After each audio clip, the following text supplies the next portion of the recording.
Hey guys, so at this point you should have your VMware set up, your virtualized environment, you should have Kali Linux loaded up and working, you should have damn vulnerable web application up and running, and now we're going to get you set up with WebGoat. WebGoat is the other vulnerability app that we're going to be focused on today. So what we're going to do is I had to do some testing before I made a live video on this, so I had to download a couple of things. So we're going to get rid of those, okay? So let's start off by trying to download it. We're going to do this through, a lot of it is going to be through the Windows type of environment. So no hard coding for you guys this time.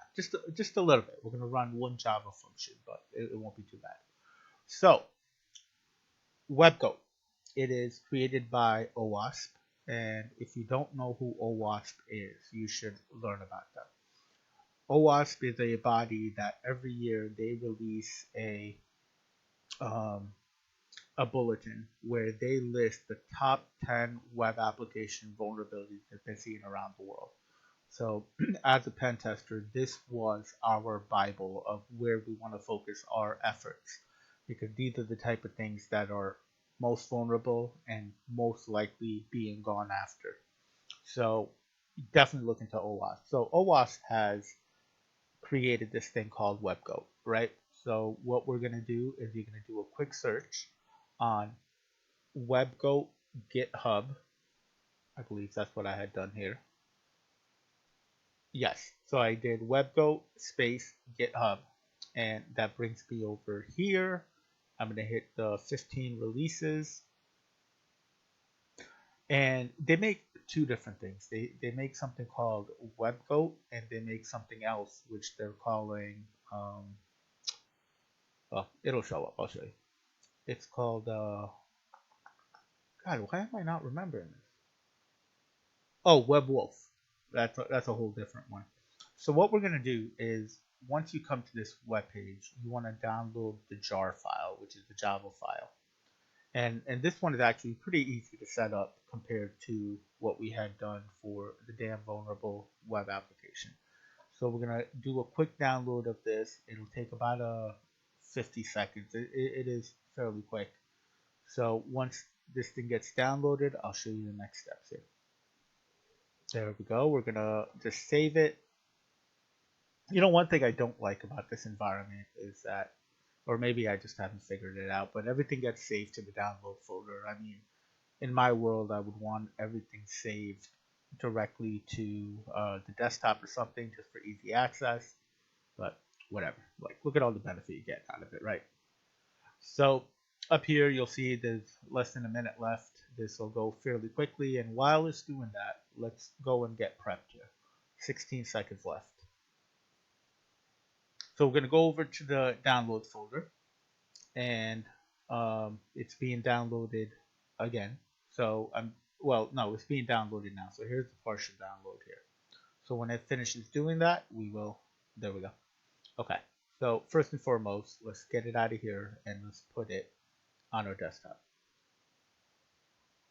Okay, now again, just so we don't have to go and do all this extra typing later, we're going to simplify it. I'm going to right click, rename it, and we're going to call it WebGoat. Okay, I got rid of the server and the 8.00 because when we're doing the jar command later, it's less typing for you to worry about. So we've got WebGoat downloaded, we've got it put on our desktop, we've got it renamed. Now we're simply going to open up the terminal and we're going to run a Java function on it.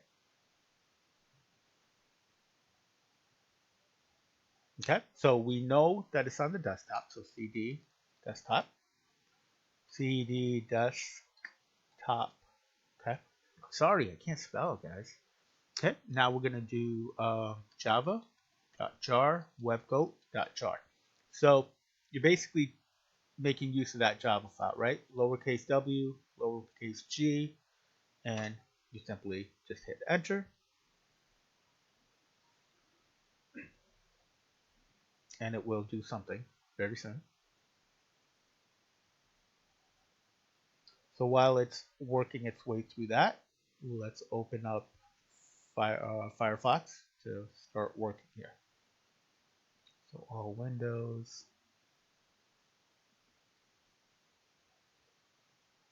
and over here we're gonna do localhost, and you can change what port this is running on, and you will need to change what port this is running on, because when you use like Peros proxy, that also runs on port 8080. So does this. So you're gonna have to make a decision which one do you want running on 8080. So you can change that configuration on any one of these. So WebGoat. Now, even though we named it WebGoat lowercase, over here you're going to do WebGoat capital W capital G because it's reading the file, the jar file, right? And then start MVC. Okay, so before I hit enter, let's see, make sure that this is in fact doing its thing in the background.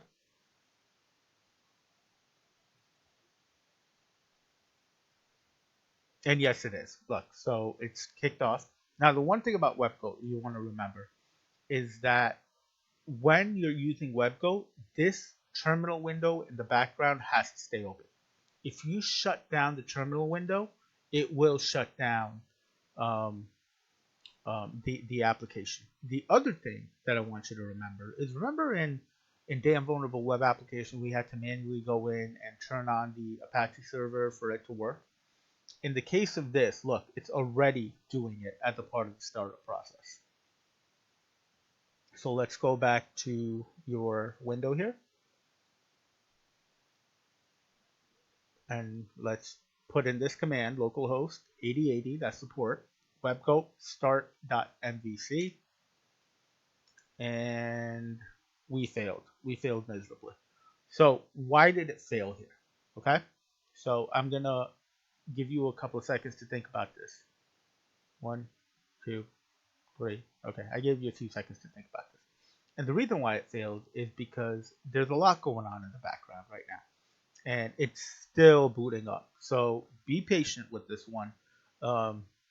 So when it is done, you will see a message that says it is done, and then you can go ahead and figure that out or reload it. Now, the cool thing is, and we'll talk more about this when it is fully downloaded, you've got challenges. So remember in Damn Vulnerable Web Application, you had levels, right? These difficulty level, low, medium, high, impossible. Over here, they have challenges, 1 through whatever the number goes to. And as you progress through these different challenges, the more complex and difficult it gets. So again, the goal here is to give you a little bit and let you work your way up. So I'm hoping you're going to enjoy this one as well. So I'm going to pause the video. I'm going to let it continue loading up. And then when it does, we'll open up Firefox again. We'll run that function again, and it should be up and running. So let's hang tight. Okay, guys. So it is fully loaded up now.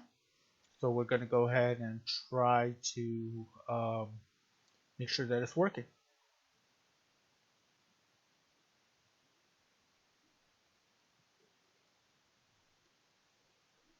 Again, localhost 8080. That's the port on which this is running. Keep your fingers crossed.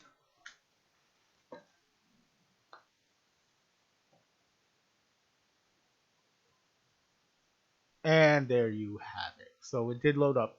So there is no default username and password for this. So you actually have to register as a new user here. You can put whatever you want to put in here, right? You got to keep in mind that whatever data you put in here is going to be stored on your local device. It doesn't go anywhere outside.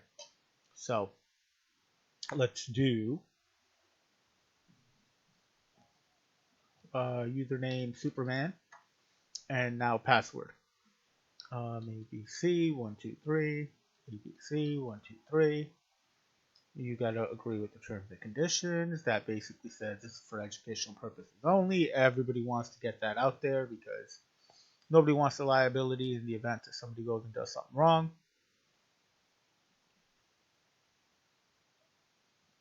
And there we go. So Superman is officially logged in. So, same deal, right? We have all the things here on the left side that show the type of vulnerabilities that you're going to be able to exploit. Injection flaws, we talked about that. Authentication flaws, that's basically if there is a gap in the way it's being authenticated, you can exploit it, right? And the fact that SSL may not be deployed, that might be another thing.